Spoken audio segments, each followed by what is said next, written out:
হোলি পর্ব নিয়ে 4 রকমের পৌরাণিক কাহিনী আছে। সবচেয়ে যে প্রসিদ্ধ কাহিনীটা সেটাই তোমাদের আজকে বলবো, যেটা হোলিকা দহনের পরের দিন ভক্ত প্রহ্লাদের নতুন জীবন ফিরে পাওয়ার একটা আনন্দে হোলি উৎসব পালিত হয়। আজ সেই হোলি।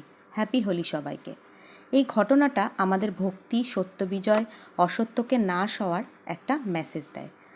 ঋষি কাশ্যপ আর দিতির 2 পুত্র আর 2 কন্যা। 2 পুত্র ছিল হিরণ্যকশিপু আর হিরণ্যক্ষ। কন্যা ছিলেন 2 কন্যা, হোলিকা আর সিংহিকা। তো হিরণ্যকশিপু আর হোলিকা বেঁচে যায়, কিন্তু হিরণ্যক্ষ আর সিংহিকা আগেই মরে যায়। হিরণ্যক্ষ পৃথিবীকে জলে ডুবিয়ে মারার সময় বিষ্ণু অবতারে ভগবান তাকে বধ করে, আর হনুমান লঙ্কা যাবার পথে এই সিংহিকাকে বধ করে।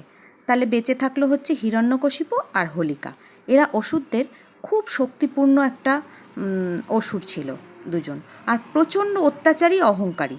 ব্রহ্মার বরদানে হিরণ্যকশিপু নিজেকে দাবি করত অমর বলে। দাবি করত, অমর নয়, কিন্তু দেবতাদের শাসন ও শেষ করতে সে বসেছিল। দিন দিন তার অত্যাচার বেড়েই চলেছিল, আর তার পূজা ছাড়া অন্য কোনো দেবতার পূজা করা হবে না, এরকমই ছিল তার আদেশ। তার স্ত্রী কয়াধু ছিল গর্ভবতী। এই সময় দেবতারা অসুরদের যখন আক্রমণ করে, তখন দেবর্ষি নারদ সহানুভূতিপূর্বক কয়াধুকে তার নিজের আশ্রমে রাখেন। নিজের আশ্রমে রাখার সময় কয়াধুকে তিনি বিষ্ণু জ্ঞান এবং ভগবত জ্ঞান এবং বিষ্ণু ভক্তির কথা শোনান। তাতে কয়াধুর গর্ভে যে সন্তান প্রহ্লাদ জন্ম নেয়, সে চরম বিষ্ণু ভক্ত হয়। তো তার জন্মাবার পর হিরণ্যকশিপু আরও রেগে যায়। ছেলে ওরকম বিষ্ণু ভক্ত, সবসময় স্তোত্র স্তুতি, সব সময় বিষ্ণুর নাম গান করত। এই সময় তখন সে রেগে গিয়ে প্রহ্লাদকে নানা রকমভাবে মারার চেষ্টা করে। নিজের পুত্রকে বিষ খাইয়ে, কখনো হাতির পায়ের তলায় চেপে দিয়ে, নানা রকমভাবে। কিন্তু ভগবান বিষ্ণুর আশীর্বাদে সে বরাবর বেঁচে যায়। এমন সময় কি হয়, যে এমন সময় কিছুই না করতে পেরে হোলিকা এসে তার দাদা হিরণ্যকশিপুকে জানায় যে তার ভাইপোকে মানে প্রহ্লাদকে কোলে নিয়ে সে অগ্নির মধ্যে বসবে, তাহলে সে পুড়ে মরে যাবে।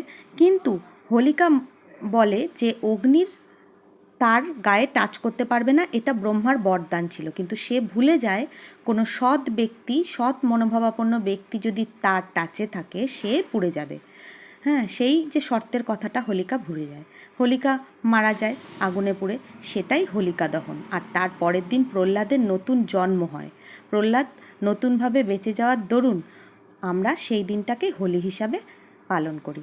তো এই দিনটা আমাদের কাছে খুব দারুণ একটা দিন, তাই সবাইকে হ্যাপি হোলি।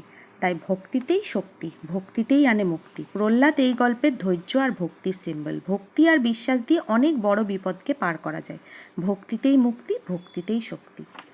খুব ভালো থেকো, সুস্থ থেকো।